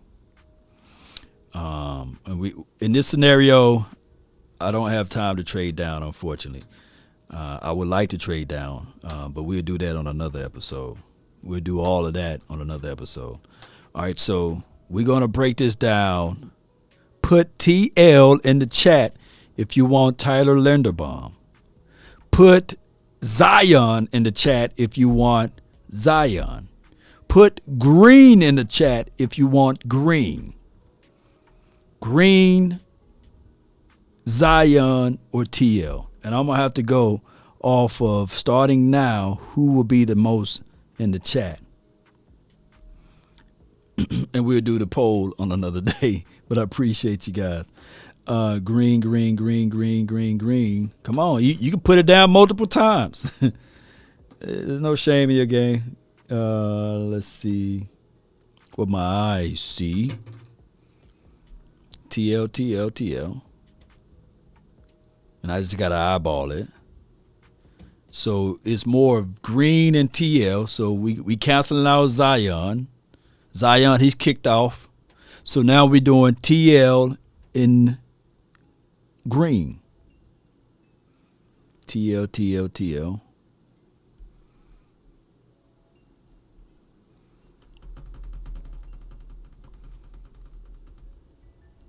Green, green, green, green. Your booty ain't clean. Green, green, green. Your booty ain't clean. Remember that? All right, it seems like Green going to win this one, y'all. Oh, my God. It seems like Green is going to win this one. Green, green, TL. Oh!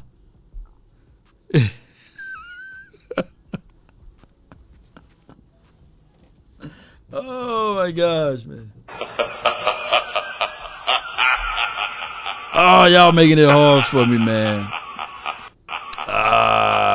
Pick law. The time is up, baby. With the 24th pick, the Dallas Cowboys select Kenyon Green from Texas A&M. And they going through the highlights. We're going to have, oh my gosh, man. All right. So, the Cowboys need, and for somehow I did this before, they don't mark out after you made the selection. But the Cowboys need a defensive lineman and a linebacker. We got our offensive lineman guy already. So with that being said, based upon you guys, Jim Laws said, hey, man, hey, we got your boy. You know, we don't have your boy because I know Jim Laws. He's like, nah, man, how you pass up on Tyler Linderbaum, man? Jim Laws going to make me hear it, too. I feel you, though. All right, so we got LC, Wisconsin. We got Brian, and we need a linebacker. Got Kingsley. All right, so let me just pull up linebackers. Let's do it this way. Boom. And these are all of your linebackers. Even Tyndall is way down here. And you got Quay Walker. But according to PFF, your best linebacker is Leo. Of course, you got Brian. You got Troy. Troy. Last time the team won a Super Bowl, we had a guy by the name of Troy on our roster. But he didn't play linebacker. All right, so Quay, we got JoJo. All right, so, or do you guys want to go with DL? Let's see the DL list. Not for Dallo. We don't have no Dallo guys here. All right, come on.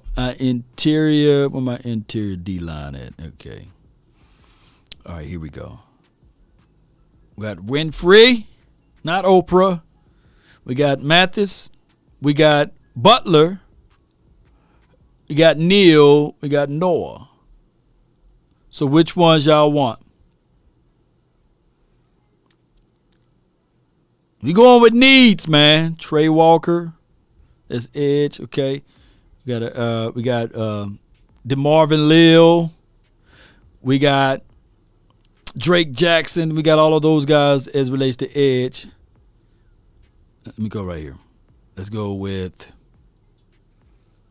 Farrell. I see Farrell. LB's better. Okay. I'm really let's narrow it down.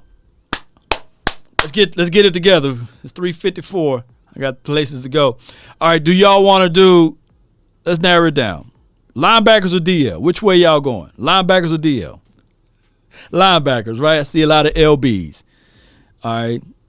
We're going to go back to the linebackers. LBs. Too early for linebackers in the second.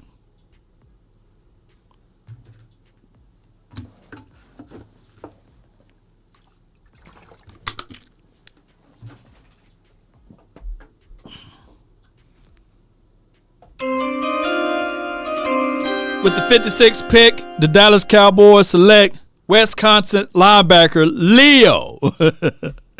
All right, man. We're gonna keep it moving. We going needs, man. The next one we need is a defensive lineman, man. We need a big boy. We're drafting team needs. We taking all logics out, baby. We just taking all logics out. And we drafting based off of needs. And we're going to see whether or not this thing can work. And then after offensive lineman, defensive lineman, linebacker, we're going to jump into all of those ancillary picks, okay? Things that we don't need, right? All right, so we taking logics out. So if you hear and you have if you're logically speaking, you lost, baby. All right, so you got Butler, you got Neal, you have Noah, and then where else we have down here? Garrett, he's pretty good, but you got my guy John Ridgeway. You can go way down in the line to get him. But the only person I didn't get a chance to see, but I know I got Farrell tape. So we're going to go with Farrell.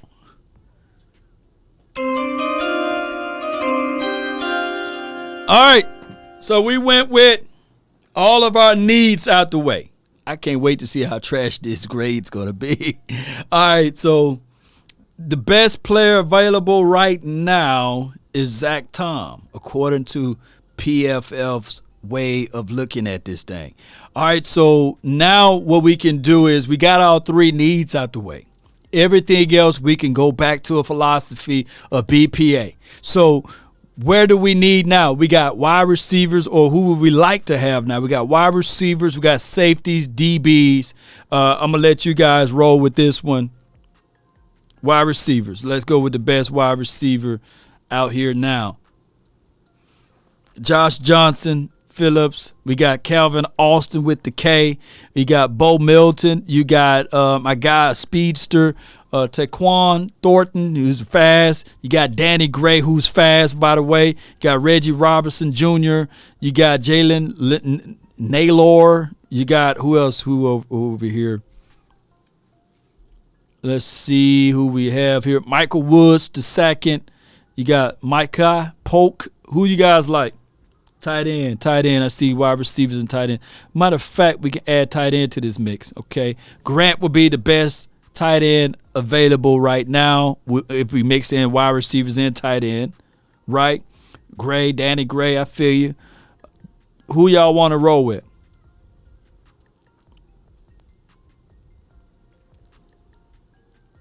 You got ghost hands. All right, let's see. D's. Austin. Calvin Austin is gone. We got the other Calvin Austin with the K. Man, I like Danny Gray. Oh, my God. Jake Ferguson down there. We're going to go with BPA. I got to roll up out of here, guys. I got to go. So we're just going to go BPA all the way from here. Then I'm going to save it, and I'm going to look at these drafts. I'm going to look at this draft all together. Chris Paul. We're going to go BPA. I got to go. God dog. If we draft Sterling Weatherford, I'm going to say, man, this dude going to the Hall of Fame. Because all my mock drafts, I keep falling on him. All right. I got to go, Cowboy Nation. I really appreciate y'all so much, though. I've been live for 10 hours, man. I'm supposed to go to North Park today. I go tomorrow then. Ooh. We'll download this one. We'll talk about this one. We'll talk about this one when I get some time. But they gave us a C+ for Kenyon Green. They gave us an A+ for the linebacker, okay. Gave us a C for Neal. They gave us a C for Grant. I feel you. And everybody else A's because of their value. 6 foot Weatherford. Yeah, I'm gonna look Sterling Weatherford up, man, and it'll be like, thank you for tuning in to the Law Nation Film Session. All right, but appreciate y'all, man, so much, man, for being part of this episode. I really do appreciate you guys. 5, 4, 3, 2. Stop the music. Let's get on up out of here. Thank those who shared this content. Thank those who subscribe. Thank those who wanted to share but couldn't share. Thank those who subscribed but didn't subscribe. Anyway, but you stayed watching all the way to this point. And shame. Shame. Shame. Also, shame. What I wanted to do is share this link for 105.3 The Fan, because I did talk about their prospects here, and we want to help grow them as well.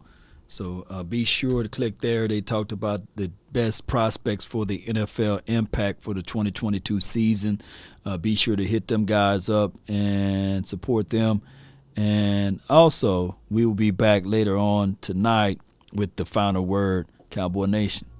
But even in your misery, Cowboys, think about this. There's other organizations and teams that never had the opportunity nor the chance to host that Lombardi Trophy and lift it up. Somebody reminded me the other day, they said even in the pitfalls of Jerry Jones, the scandal and all of that other stuff that's going on, he is one of the only few owners with 3 rings, right? But I also say, man, think about it. With those 3, we know how he got there. Good old Jimmy. He's chasing ghosts, trying to get back to those glory days. Now, he found himself getting to the glory hole. I want me some glory hole. But not to the glory days. But if you have a refocus of your mind, that's right, Mark. Shout out to you, Thomas.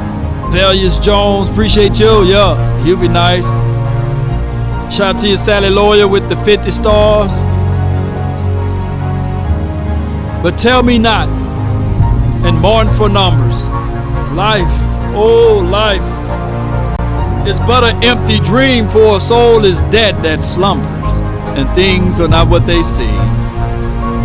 Oh life, life is real, and life is earnest, and the grave is not his goal.